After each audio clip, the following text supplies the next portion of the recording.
Heading into week 10, it is more and more crucial to start getting some wins for your playoff chances. I'm going to give you some start-sit advice based off of players who are probably on the edge for you. Hopefully it's going to give you confidence on which way to go. Number one, you can start Trevor Lawrence this week. If you are streaming the quarterback position, there are few better streams than Trevor Lawrence this week. I know he's been struggling, but to be fair, last game it was without James Robinson against Buffalo. He's faced a couple good defenses. Now he faces Indianapolis, who give up the third most points to quarterbacks. If you watched Thursday Night Football last week, the Jets dominated the Colts through the air. It was Mike White and Josh Johnson. Fortunately, Mike White went out. But if you add those points together from those two quarterbacks, that would have been the quarterback one performance in fantasy that week. Trevor Lawrence is probably getting James Robinson back, and this isn't a defense that necessarily is going to put a ton of pressure on him. I like Trevor Lawrence as a streamer. I also just want to take a quick second to say a massive thank you to all of you guys supporting us over on Patreon, supporting the channel, the podcast, and our dream. It means more than you will ever know. You guys are the real MVPs, and I hope you like the content that we provide over there. You can also spot start Devin Singletary. Now, there is an asterisk here. That's if Zach Moss doesn't play. Currently dealing with a concussion. I don't imagine he plays. So if he doesn't, Singletary's a great start. Plays the Jets, who give up the most points to running backs. Every team is beating this New York Jets team on the ground, not through the air. And that might be because their secondary is actually quite stout. They give up the 6th fewest points to wide receivers. So if Moss is out, Singletary's going to get the work on the ground and through the air. I like him. Please.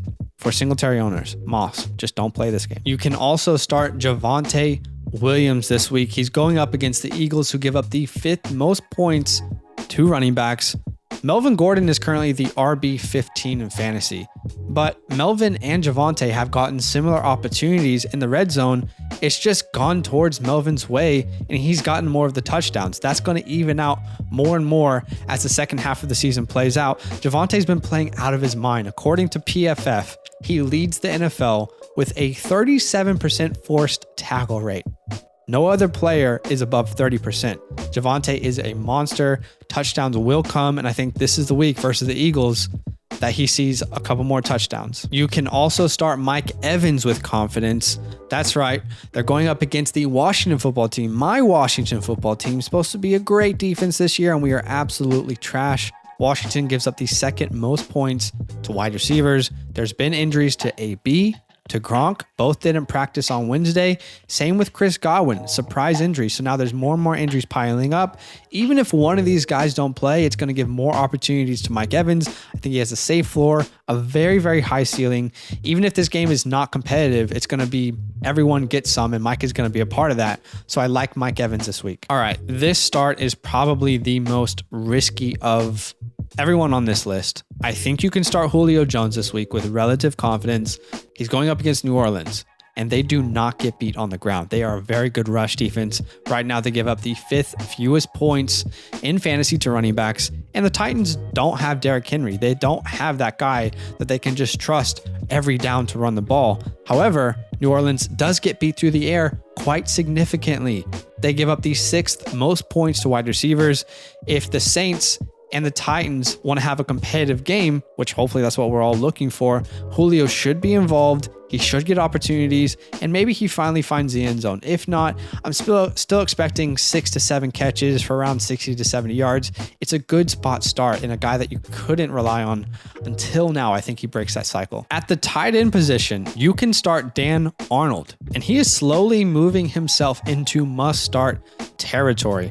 Since week 5, he was traded in week 4, still getting acclimated. Since week 5, he has the 6th most targets amongst tight ends, okay? And he's averaging 54 yards per game in that span. Colts give up the 4th most points to tight ends.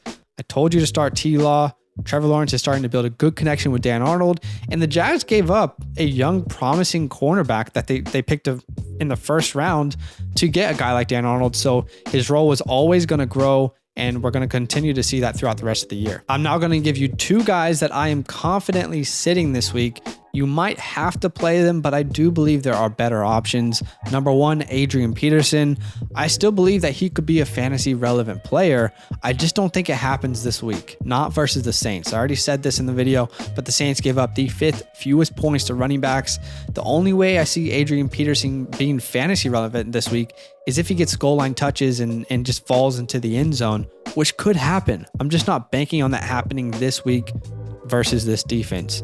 I'm also sitting Corey Davis. It's been rough for Corey Davis since week 2. Only one game that's been, a start-worthy game since that time period. His schedule gets much, much better after this week. It's actually a very good schedule after this game, but in this game, he's facing the Bills, who give up the fewest points to wide receivers. We love Mike White. We love the story, but I just can't start any Jet outside of maybe Michael Carter this week.